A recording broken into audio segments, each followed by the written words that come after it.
Pour y répondre, nous recevons Hervé Kempf, journaliste spécialisé sur les questions écologiques depuis plus de 30 ans, auteur d'une dizaine de livres sur le sujet et rédacteur en chef de Reporter, le quotidien de l'écologie.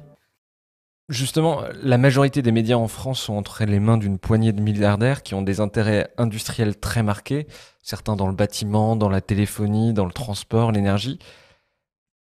Quelle incidence ça a sur les sujets environnementaux, vu que c'est des sujets très industriels, et quelle incidence ça a sur la démocratie?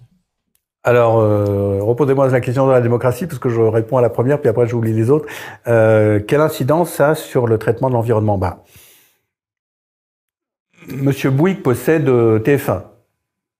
L'entreprise Bouygues est très impliquée dans les travaux publics, dans la construction et dans le nucléaire. Pourquoi dans le nucléaire? Parce qu'il fabrique des réacteurs qui demandent des quantités de béton astronomiques. Eh bien, sur les chaînes de TF1, on ne va pas beaucoup parler de artificialisation des sols ou étalement urbain. On ne va pas beaucoup parler des grands travaux inutiles et on ne va pas beaucoup critiquer le nucléaire. Si Monsieur Niel, Xavier Niel possède Le Monde et d'autres médias, on va peut-être pas être très critique dans ces médias sur la 5G. Ou on va peut-être pas faire beaucoup d'enquêtes sur les opérateurs télécoms,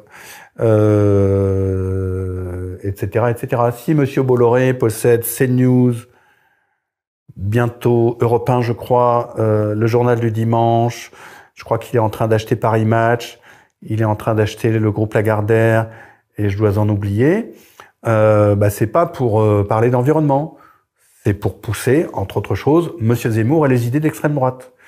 Voilà en quoi toute la propriété des médias. Quand Monsieur Bernard Arnault possède Le Parisien et Les Échos, premier journal économique de France et un journal Le Parisien important, c'est pas pour dire il faudrait lutter contre les inégalités pour aller vers une transition écologique juste et aller vers la sobriété collectivement.